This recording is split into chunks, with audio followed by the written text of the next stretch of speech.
Hello guys, how are you? I'm Hardeep Singh. Welcome back to your own YouTube channel.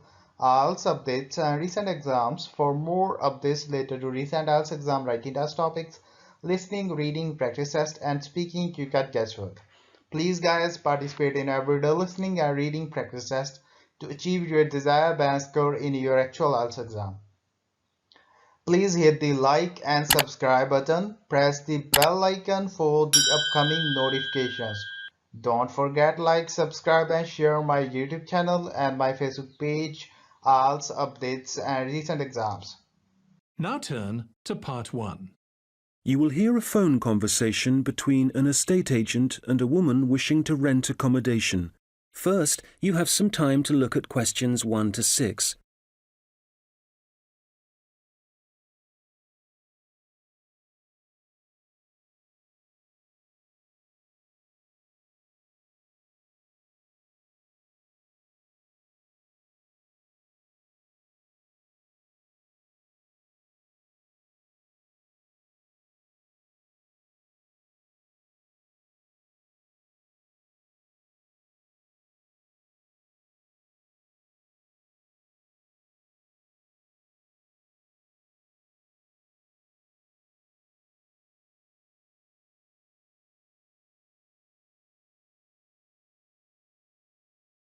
Fairfield Rentals, Andrew Williams.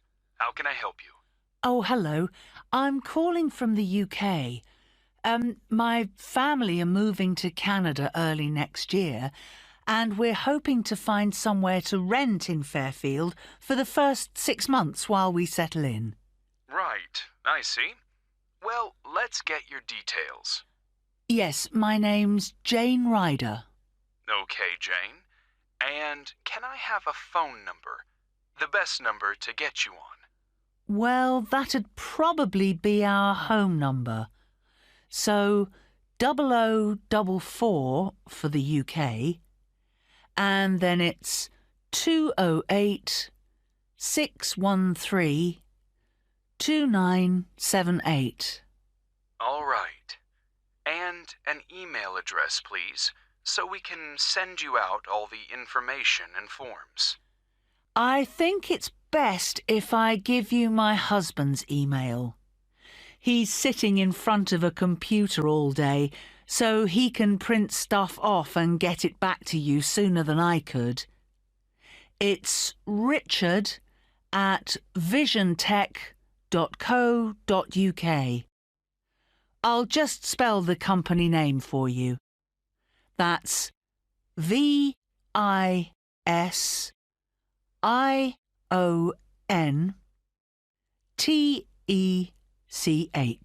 Great. And we have a question here about occupation. Richard's an IT specialist for an advertising company. They're transferring him to their Fairfield branch. Actually, just your job for now, thanks. Me? I'm a doctor at the hospital in our town. Okay, I'll put that down. Now, what kind of accommodation are you looking for? House? Apartment? An apartment, probably, as long as it has 2 bedrooms. There'll be me, my husband, and our 10-year-old son. And so with an apartment, you're less likely to get a garden. That's okay. But what about a garage? Is that something you'll want the apartment to have? Yes, that's definitely important. Okay, just a moment. I'll just make a note of that. But, before we go on, I should probably say now that what we don't need is any furniture, because we'll be shipping all that over, and I don't really want to pay for storage while we're waiting to buy a house. Not a problem. I'll make a note of that. Actually, though, just thinking about the kitchen, what can I expect from a rental property? I mean, what kind of equipment is provided? Well, the normal thing is that you get a stove. I think that's a cooker in British English. OK, good to know. But how about a fridge? We'll be selling ours before we come, so if possible, we'd like the apartment to have one for when we arrive. I can certainly add that to the form. Before you hear the rest of the conversation, you will have some time to look at the questions 7 to 10.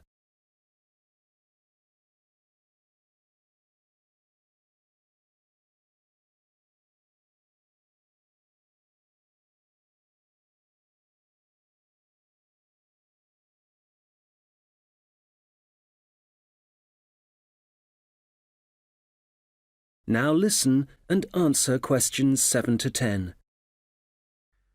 If there's any other whiteware that you need, like a dishwasher, for example, there are plenty of stores here that'll arrange delivery on the same day as purchase. Thanks. Hopefully we won't need to buy too many things. Now, how about location? Have you done any research into the Fairfield area? Not that much so far. Well, you mentioned you have a boy. I imagine you'd like to be fairly close to a school. Good idea. That would help. What's public transport like in Fairfield? Is it easy to get around? The bus service is pretty comprehensive. There are plenty of local routes, services into the city and out of town. OK, and for a two-bedroom apartment, what sort of rent should we expect to pay? Well, looking at the properties we have at the moment, prices start from around $730 per month and, depending on the area, can go up to $1,200. That's too much. Something halfway would be better. So, would your limit be, say, $950? I'd say so, yes. Can I ask if you smoke or if you have any pets? No to both questions. But I do have one more request, please. Yes. Well, I've also been offered a job at Victoria General Hospital, and I suspect I'll be working nights occasionally. So what I really need from any apartment is for it to be quiet, so I can catch up on sleep if necessary during the day. Congratulations on the job offer. I'll add your request to the form. Well, what I'll do is compile a list of suitable properties for you and send them via email. Can I just ask, how did you hear about us? Obviously not from our commercials if you're living in the UK. Actually, it was a friend of ours. He spent a few months in Fairfield a couple of years ago, and he pointed us in the direction of your website. Well, it's good to be recommended. So, what I'll do is... That is the end of part 1. You now have 1 minute to check your answers to part 1.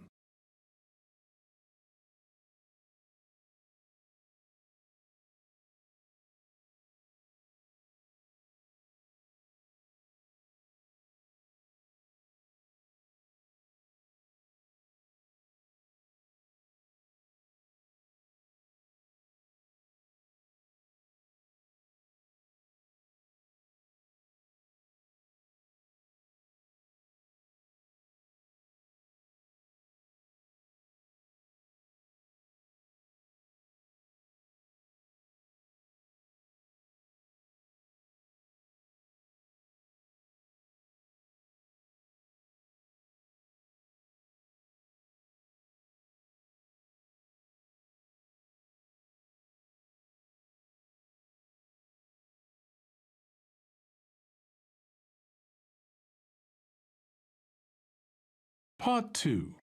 You will hear a police officer giving advice on protection against local crime. First, you have some time to look at questions 11 to 15.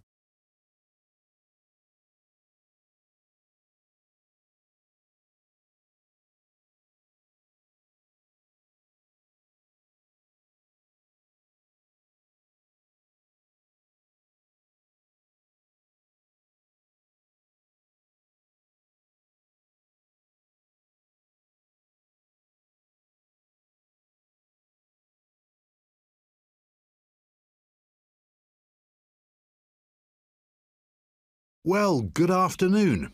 I'm Constable James MacDonald, and as you may know, I'm the community police officer for the local area.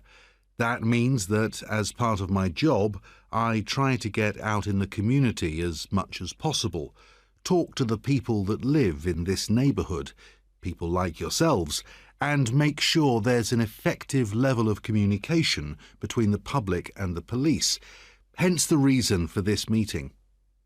There have been several burglaries in the area in the last few weeks, and I'd like to talk about ways you can keep your home and property safe.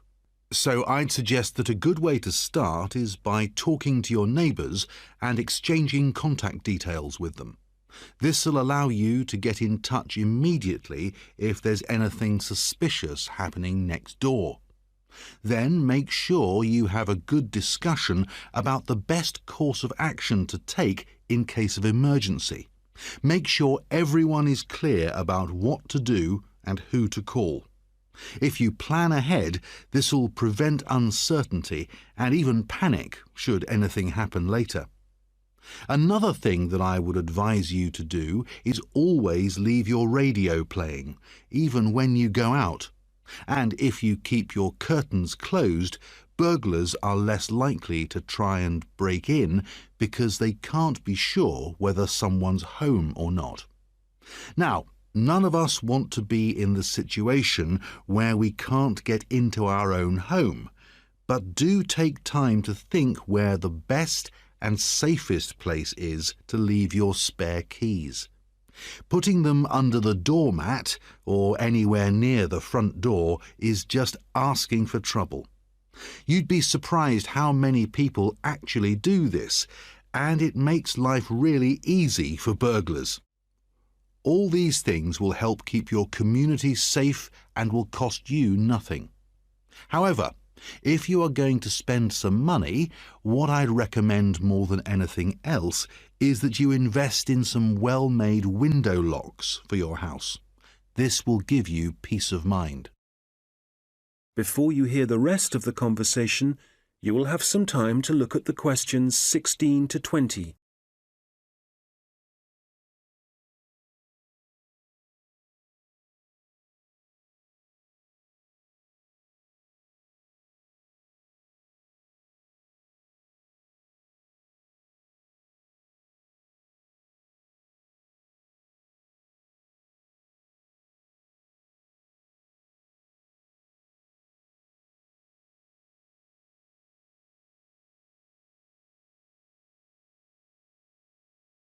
Now listen and answer questions 16 to 20.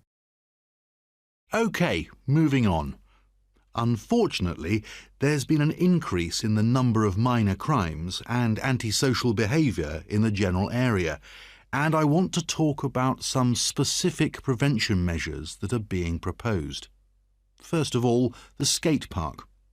As you probably know, it's well used by younger people in our community, but unfortunately we're getting more and more reports of broken glass, making it especially dangerous for younger children.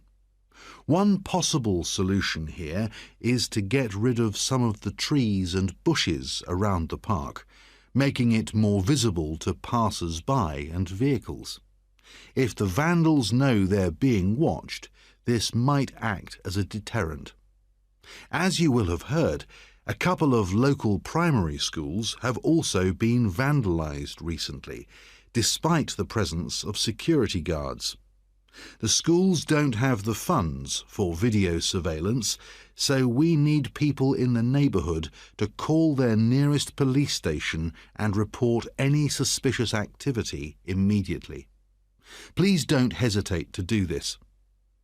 I expect most of you are familiar with the problems facing Abbotsford Street. It seems that no amount of warning signs or speed cameras will slow speeding drivers down. I'm happy to say, however, that the council have agreed to begin work over the next few months to put in a new roundabout. What else? Oh yes, the newsagent and the gift shop on Victoria Street were both broken into last week, and although no money was taken, the properties have suffered some serious damage. Access was gained to these shops through the small alleyway at the back of the properties. It's dark, and as you can imagine, no one saw the thief or thieves in action. So we've been advising shop owners along there about what kind of video recording equipment they can have put in. We'll then be able to get evidence of any criminal activity on film. The supermarket car park is also on our list of problem areas. We've talked to the supermarket managers and council authorities, and we've advised them to get graffiti cleaned off immediately and get the smashed lights replaced. If you don't deal with this sort of thing at once, there's a strong possibility that the activity will increase and spread, and then it becomes... That is the end of Part 2. You now have 30 seconds to check your answers to Part 2.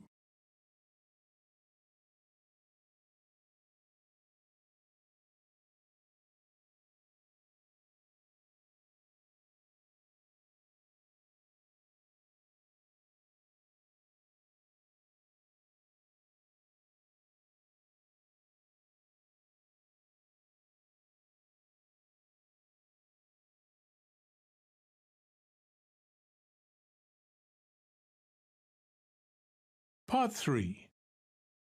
You will hear two students discussing a presentation they are going to give. First, you have some time to look at questions 21 to 25.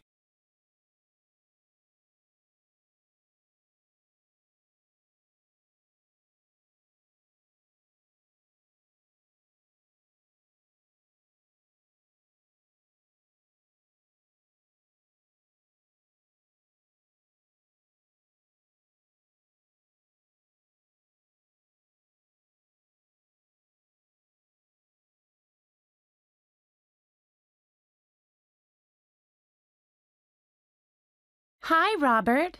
Hi. Sorry I'm late. I was just printing off some pages about food waste in Britain. Do you want to include Britain in the presentation? I thought we were concentrating on the USA. Well, it is a global problem, so I thought we ought to provide some statistics that show that. Fair enough. What did you find out? Well, I was looking at a British study from 2013. It basically concluded that 12 billion pounds worth of food and drink was thrown away each year, all of it ending up in landfill sites. Over 8 million tons. And that wasn't including packaging. An incredible amount. Yes. And they were only looking at what households threw away, so there's no information about restaurants and the catering industry. But one thing the study did investigate was the amount of milk and soft drinks that were wasted, and I think it was probably quite unique in that respect. Interesting. You know, in the other European reports I've read, there's one thing they have in common when they talk about carbon dioxide emissions. I know what you are going to say. They never refer to the fuel that farms and factories require to produce the food, and the carbon dioxide that releases? Exactly. We could really cut down on carbon emissions if less food was supplied in the first place.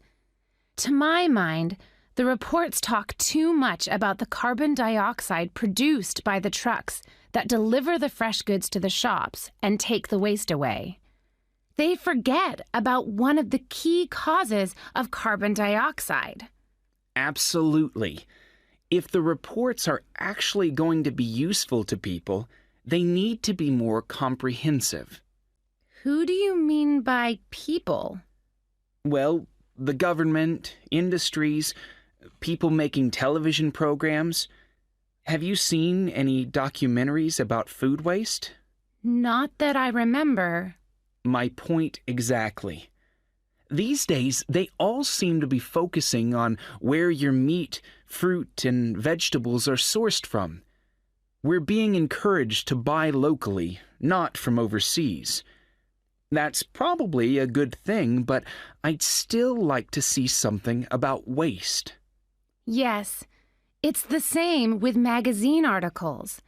It's all about fat and sugar content and the kind of additives and coloring in food, but nothing about how it reaches your table and what happens after it ends up in the bin.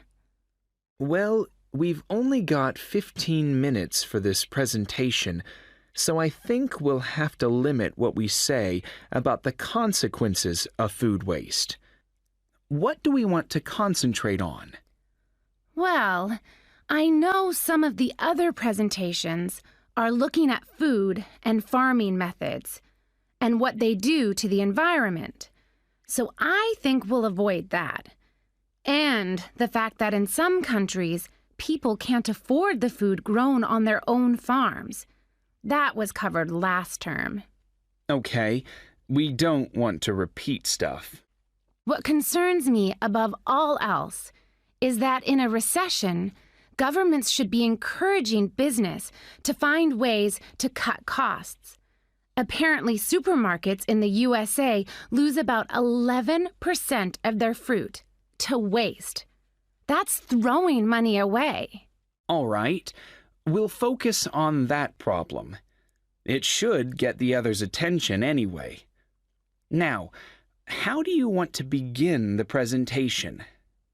Let's not start with statistics, though, because that's what everybody does. I agree.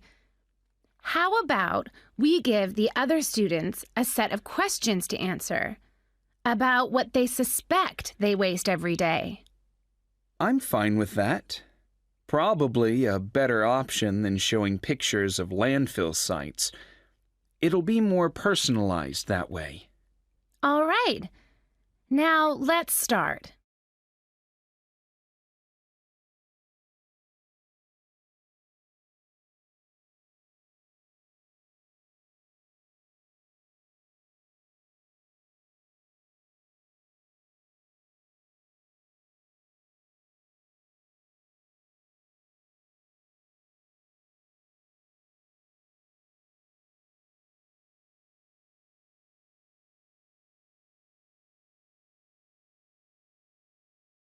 Now listen and answer questions 26 to 30. Okay, shall we now have a look at the projects that different researchers and organizations are working on? For me, the project I really liked was the one at Tufts University. You know, where they've invented tiny edible patches to stick on fresh foods that show you what level of bacteria is present, and so whether you can still eat it. It's a great idea, as it tells you if you need to hurry up and eat the food before it goes off. The other good thing about the patches is that apparently they'll be cheap to manufacture. Good. Then the other thing I thought was great was the Massachusetts Institute of Technology project. I hadn't seen that. Well, they've developed these sensors that can detect tiny amounts of ethylene. Ethylene is the natural plant hormone in fruit that makes them turn ripe, apparently. The researchers think that they can attach the sensors to cardboard boxes, and then supermarkets can scan the sensors with a portable device to see how ripe the fruit inside is. That's got to be a quicker way to check for ripeness than taking each box off the shelf and opening it. Definitely. And I thought that Lean Path was worth mentioning too. Their waste tracking technology means that caterers can see how much food is being wasted and why. That'll increase profits for them eventually. Yes. And did you read about 0%? They've produced this smartphone application that allows restaurants to send donation alerts to food charities. The charities can then pick up the unwanted food and distribute it to people in need. In the long run, that'll definitely benefit poorer families in the neighborhood. No kid should go to school hungry. I agree. And I read that quite a few local governments in the USA are thinking about introducing compulsory composting in their states. So you can't put any food waste into your rubbish bins, just the compost bin. Well, I guess that means a bit more work for people. I mean, they have to separate the organic and inorganic waste themselves before they take it out to the compost bin, and you know how lazy some people are. But I guess if we all start composting, we'd be doing something positive about the problem of food waste ourselves, rather than relying on the government to sort it out. Having said that, not everyone has a garden. That is the end of part 3. You now have 30 seconds to check your answers to part 3.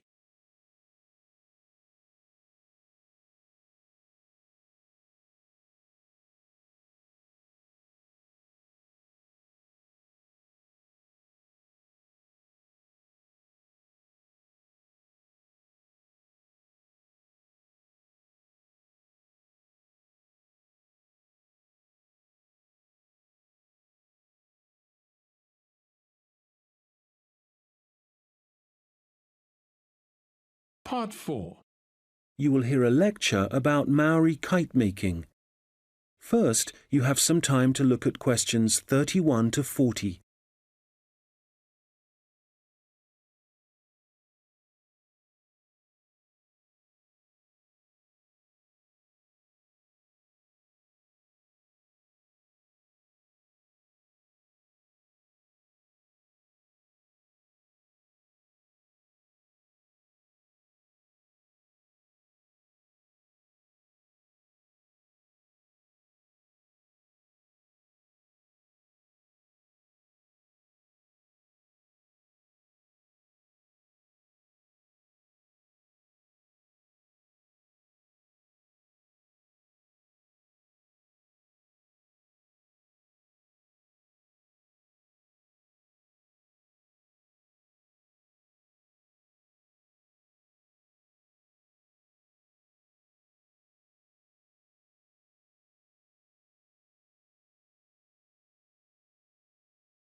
Now listen carefully and answer questions 31 to 40.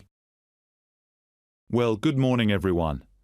As you know, we've been looking at different kinds of art and craft that were practiced by the Maori people of New Zealand, at least before the Europeans began to arrive in the 18th century. So, the focus of this lecture is kite making, how the kites were made, their appearance, and the purposes they served. Well, let's start with the way they were made. As with other Maori artistic traditions, kite making involved certain rituals. So, firstly, only priests were allowed to fly and handle the largest, most sacred kites. There were rules too, for the size and scale of the kites that the priests had to follow, and during the preparation of both small and large kites, food was strictly forbidden. In terms of appearance, kites were frequently designed in the image of a native bird, or a Maori god, and sometimes, perhaps less often, a well-known hero. You can imagine that when Maori first arrived in the new country, in New Zealand, it may have taken some time to find suitable materials for their kites. But, through trial and error no doubt, they found plants and trees that provided bark and even roots that they could use to make the frames and wings of their kites. And after the frame had been constructed, the kite then had to be decorated. For this, the priests used long grasses, and these, when the kite was in the air, would stream along behind it. They also used a variety of feathers to add colour to their creations.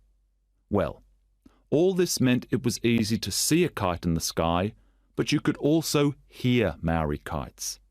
They could be quite noisy indeed, and this was because some priests liked to hang a long row of shells from the kite.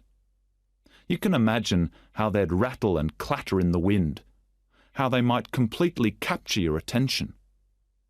As I said before, the most common image was probably a bird, and that's the same for other kite-making cultures. But the kites were designed in particular shapes. So, there were kites that were triangular, rectangular, and also shaped like a diamond. And some of them were so large it would actually require several men to operate them. Some of the kites were also covered in patterns, and to make these patterns, the Maori used different pigments of red and black, and these were either made from a charcoal base or from red-brown clay which had been combined with oil obtained from a local species of shark.